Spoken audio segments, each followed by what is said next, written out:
Oh, yeah, that's right, huh?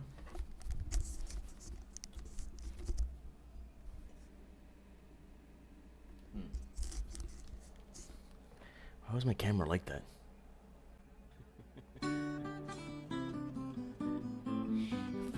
Ah, yeah, that's right, huh? What's going on, guys? Welcome back to part 2 of finishing up this shooter aquarium kind of map layout that we're doing. Know there's been a bit of a delay from the first one to this one.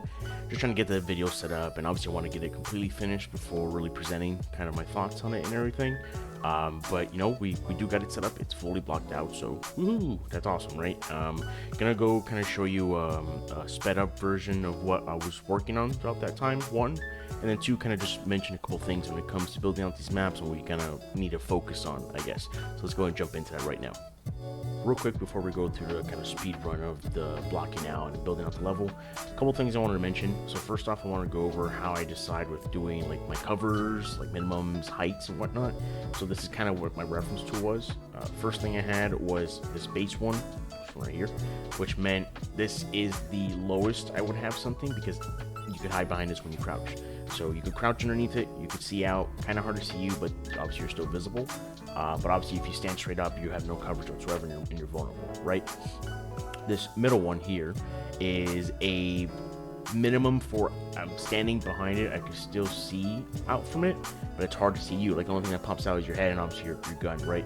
So that's kind of like my minimum to still be vulnerable and you know, somebody shooting me getting a headshot, but also still able to, you know, get somebody from that perspective. And then this third one here is like my minimum height for just completely blocking the view, like a wall in a sense, right? So if this is in the map, that means you can go run behind it. They can't shoot you, you can't shoot them, you can't see them, they can't see you, until obviously they run around the corner, right? So I just kind of wanted to mention it because it's very important to get some sort of base scale set up when you're building out these levels, because it's going to make it easier, right? You have your baseline, you know where your minimums and maxes are, then you can just start plotting them all over the place, and then you're going to see I'm going to tweak some out in the world to, you know, make them look a little different, realistic, add a little variance to it, right? So just wanted to mention it real quick.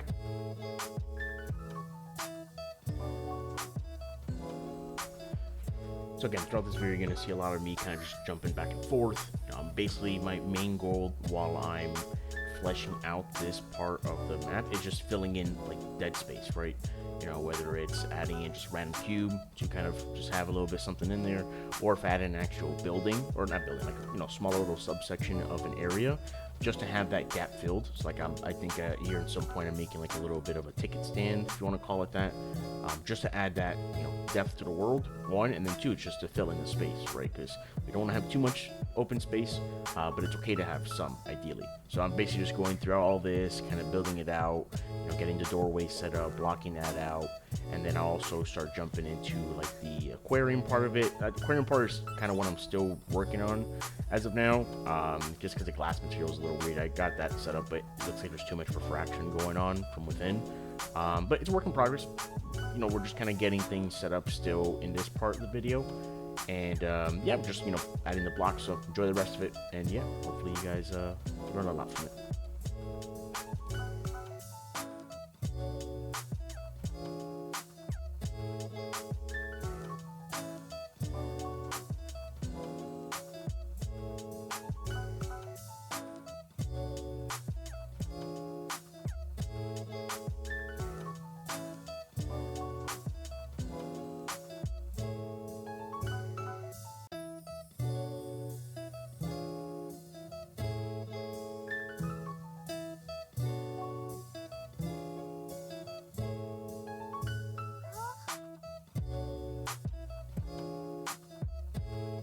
Again, interrupting the video, but I figured to kind of go over how to set up properly, like covers as well, so it's best experience for the player. So we're going to go through 3 examples, probably the worst option and then the best option, and then a middle ground between the two. So worst option, players coming from left to right, they're coming out to this open area, right?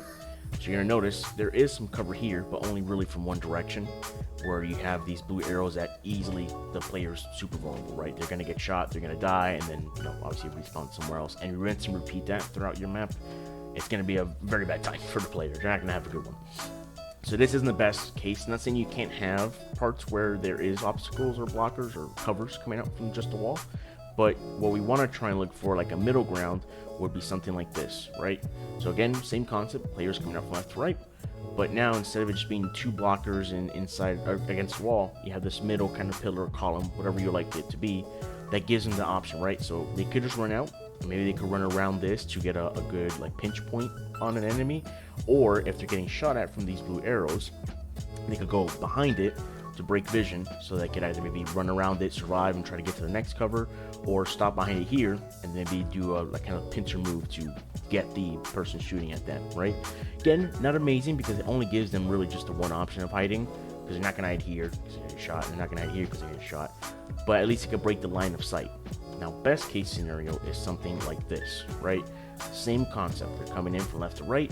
They have this part open, but now look at all the different options that we have for them. If they wanted to go, completely around it, cool, that's fine. But if they wanted to break line of sight, right here, they go behind this one.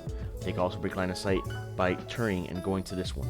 They could go completely around it and then pinch back towards them, right? They could run to here. There's giving more options to the player, and all we did really is just move the column that was here off the wall. So that gave us another cover, right? We expanded this one a little bit just so it's a little bit wider, give more variance, and then all we did was just increase the distance of this one to make it a little wider or longer, I mean, so that again it's pretty much the same. The only thing we really did is just add another cube and increase the width and length of them, and that's it. Look how many options we have now for the player to make their decision, right? So just keep that in mind whenever you're building out worlds. Again, having any of these options, whether it's the second one that you have just the one or having just the first one, isn't bad, but it's not the best results. I think avoiding this one as much as possible is ideal, and then you obviously go into having a mix of second, but ideally having a third route is going to be the best, right? So to go back to the video, just wanted to talk about that real quick, and yeah, I hope you guys enjoy it.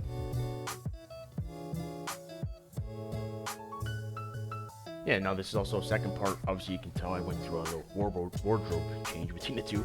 This pretty much took me anywhere from, like, let's say a week, maybe a week and like 3 days of just working on the shooter. It makes me on stream, building it out and fleshing it out. And then it was also a mix of me, like, at night, just working on it for like 2-3 hours, just kind of get some stuff polished out that I didn't really feel like doing on stream. But yeah, you can see again, it's the same concept, right? Doing reiterations. We do start with the base map, but as we work inside of the world, we're like, let's add this. I wanted to add something here, bring a little more to life, make it a little more realistic, and add its own flares, right? It's kind of hard designing an aquarium shooter. I don't remember seeing anything like that before. So a lot of this was kind of like off the top of my head, and then kind of getting inspiration from looking at videos of people walking through aquariums, getting kind of mixes of that. And then yeah, as you can see, as we're kind of just here blocking out this little, like, I don't even know exactly what to call it. It's like I call it like a canopy section, I guess, like a roofed in part, but also pretty open.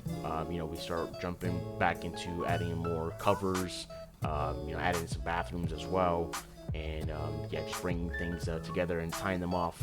And you're gonna notice too that I'm playing a lot through different angles and perspectives, because obviously going one way might work perfect, but it's not gonna be just one person running around the map. So you want to think about it from the enemy side, coming from the opposite side of them, or maybe coming out through one of the doorways, right? You're gonna see me testing out those angles so I can make sure that every loose end is tied, basically.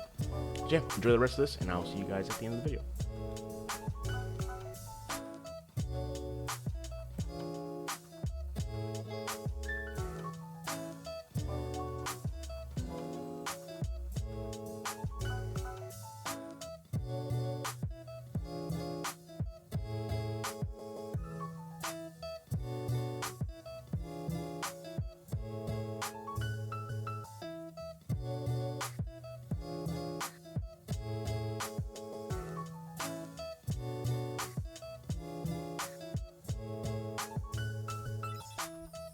And now after much time, obviously, of balancing it out, even removing some sections to replace it with something else, adjusting, readjusting all the covers, we're going to have from what we first started out with, right? Which is kind of just the base area, then we have like the subsections within the area, like the rooms, to what I feel is like the finished product, which is all the layout setup, the covers, the pathing, adding its own little flares as well, right? Make it a little different than what you might normally see, because it is technically a concept art of what an aquarium shooter, in my opinion, would look like successfully.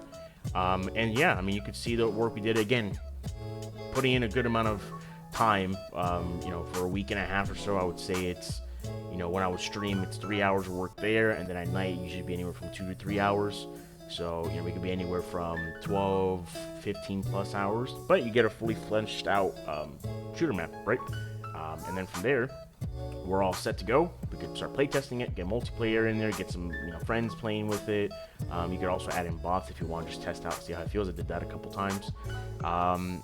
But nonetheless, I hope you guys enjoyed this video. I'm going to be working on another one soon with a different type of map style. Might have a little surprise with that as well. Obviously, got to just hash out what exactly I can work on. But nonetheless, I appreciate y'all for tuning in. If you haven't done so already, leave me a sub on YouTube. Check me out on Twitch as well. I stream Monday, Wednesday, Friday from 12 to 3 p.m. Eastern. Looking forward to seeing you guys in the next video. Hope you guys have a great rest of your day. Take it easy.